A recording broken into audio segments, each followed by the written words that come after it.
Медики нужны всегда. В небольших населенных пунктах их нехватка ощущается особенно остро. Сегодня для работы на селе медработникам предоставляют особые условия. 2 миллиона рублей для врачей и 1 миллион для фельдшеров. Кто-то мерами господдержки уже воспользовался.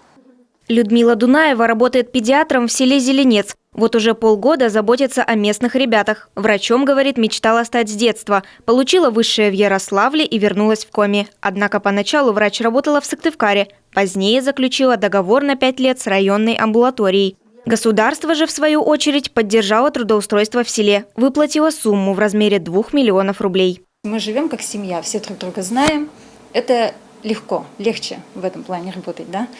Вот. Но, конечно, хотелось бы немножко улучшения условий здесь, потому что мы находимся далеко от нашей ЦРБ, и нашим деткам приходится ездить к специалистам в Илькарт. Довольны и пациенты. В селах появляется все больше грамотных специалистов. К 1 августа программой воспользовалось 5 молодых медиков. Среди них 1 фельдшер, которым, кстати говоря, тоже предоставляется финансовая поддержка – 1 миллион рублей. Людмила Валерьевна у нас не так давно, с Нового года. Она зарекомендовала себя как очень отзывчивый, грамотный специалист.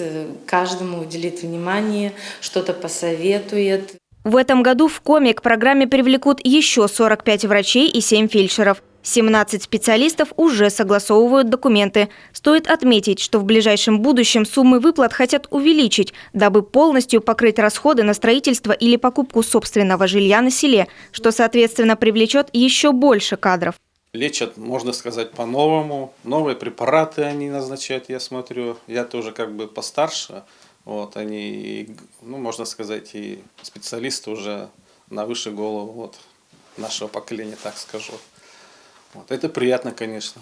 Во-первых, у нас качество больных улучшается, лечение улучшается, сроки лечения уменьшаются. Кадры, говорит заведующий, приходят образованные. Это заметно сказывается на темпах и качестве лечения пациентов. Главное, чтобы никто не болел, ведь ради этого врачи и работают. Виктория Денисова, Вячеслав Беспалов, телеканал Юрган, Сыктывдинский район.